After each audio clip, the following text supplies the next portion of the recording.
My school got shot up, but I'm the only one who remembers it. There was always something unusual about my classmate Carter. He was always quiet and kept to himself. He fit the stereotype of a typical school shooter. I wish we could have become closer friends. Maybe this horrifying situation could have been avoided. In middle school, Carter was the silent, emo kid who made dark jokes every 4 seconds. In those years, most kids were the same, but Carter was on a whole different level. Except, he literally got beaten to a pulp every other day. The sad part was that nobody ever helped him. The few times I tried to report what was happening, the teachers told me they'd look into it, but nothing ever happened. I just never could have expected Carter to go down this horrifying path. I remember the first time he tried to commit unalive. Apparently, he'd been planning it for months and brought a rope to school with him on the excuse that it was for a project. When I saw him leave with his backpack for the bathroom, I got a bad feeling and asked if I could go too. I was the one to talk this kid down from unaliving himself on a railing right outside the school's bathroom. And sadly, it wasn't my last time doing so. He tried 3 more times throughout middle school, and I tried to tell people, but nothing came of it. It was as if nobody cared for him in the slightest. Maybe that's why he did what he did. High school only got worse for him after that. I remember on the first day of school after summer break, he gave me a smile in the hall. This was odd, he looked better, happy even. I found out later that he'd gone to therapy throughout the summer and had been working out. But I remember later, seeing that same depressed, dejected expression plastered on his face later on, after having milk poured into his backpack and his hoodie. I had tried to go over and help him clean it, but he gave me a weak smile and told me not to worry about it. Every time something happened, I could see him reverting further and further into the boy he used to be. Yesterday morning, he texted me that we didn't have school that day. I'd been confused, seeing as he hadn't texted me in over a year, so I asked my mom, who told me that yes, there was school, and that I was going. I texted him back telling him what my mom told me, and waited to see what he said. He left me on read. Even more confused than before, I decided to brush it off and get ready. That was probably the gravest mistake I'd ever made. He wasn't in our first period class. I was confused at first, seeing as I'd told him that school was being held today, and that he had to be there for the test, but figured he just didn't want to come and stayed home to study for an extra day. Halfway through the Pledge of Allegiance, the office lady with the most boring voice imaginable stopped talking with a small gasp. We heard the rustling of movement in the background, and then a concealed bang. There was a cry of pain, and then another 3 shots, then ragged, gurgling breathing coming in through the loudspeaker. We, the overtired, overworked, and pessimistic high school students that we were, chuckled at what we thought was just a stupid joke designed to scare us. It was October after all. But after a few more moments, there were a few more shots and a few more screams. We heard the faintest, last-breath-tinged voice of the woman over the loudspeaker one last time. Active shooter, code red, call 911. To say that pandemonium broke out would be an understatement. Mr. Wayne quickly turned off the lights and shoved us all into the corner of the room. We sat there, huddled, while people texted their parents goodbye. I was no different. My dad didn't talk. I think he was at work or something and didn't have time to look at the messages, but I wondered if he watched the live broadcast of the thing. I put my phone in my hoodie the minute I heard a shot from outside our door, and I closed my eyes as if it would make it all go away.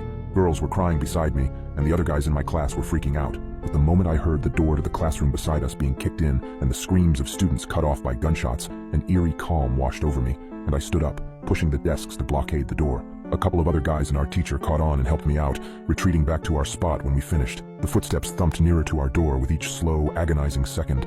The door handle shook as the shooter tried to use the conventional way of getting in, but after that proved fruitless, he started trying to kick his way in, like he did the last room. A girl a couple of feet away from me sobbed about how she didn't want to die, and a couple of kids had their phones out, recording. I thought to do the same, for evidence, and pulled out my phone. After a couple seconds of kicking, I heard a frustrated yell outside of the door. It sounded so familiar. And then the gun clacked against the window, the eye through the scope aiming directly next to me, and the trigger was pulled. The bullet flew past me, skimming my ear and lodging in the forehead of a guy named Chris, blood pooling all around his girlfriend's legs. I remember looking through the door's window as the scope came down off the guy's face and meeting Carter's eyes. Everything was so numb.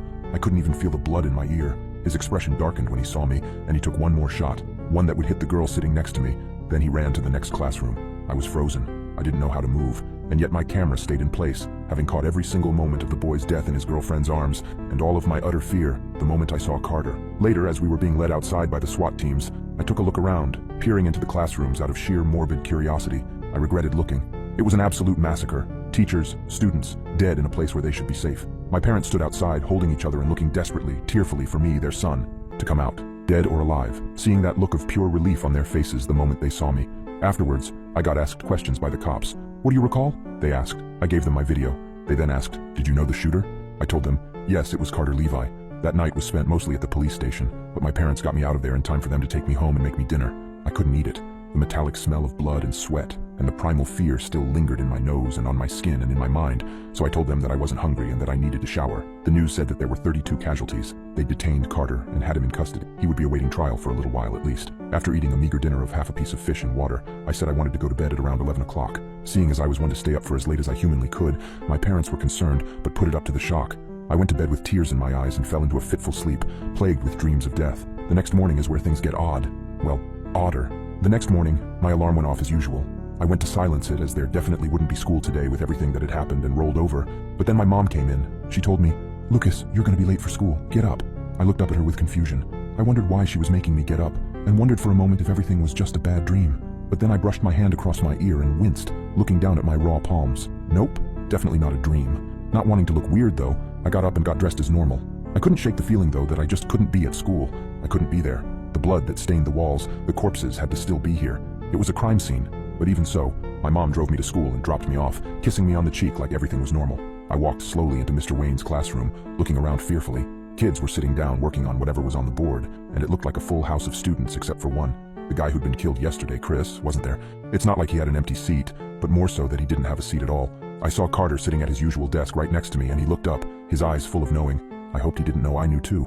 The girl who'd gotten shot in the arm yesterday now looked good as new, smiling at me with a faint blush covering her cheeks. "I can't believe you actually bombed the test that badly," she giggled, a hand coming over to cover her mouth. I chuckled along with her for a moment, confused and afraid. I asked her, "Do you happen to know where Chris is?" She got confused at this, then said, We don't have a Chris in our class. You must be thinking of something else, sorry." This caught me off guard. I looked over at his former girlfriend, and she was talking with her friends, even flirting with one of the guys in her group, without a care in the world. What in the hell was actually going on here? The classroom fell into a sea of low murmurs, and I decided to block it all out, trying to reset my brain for a moment by listening to music. I felt a hand on my shoulder and flinched, hard. I looked up and Carter pulled back when he saw the fear in my eyes. His own eyes narrowed and he peered at me analytically. His final words haunted me forever. He told me, "You know, don't you?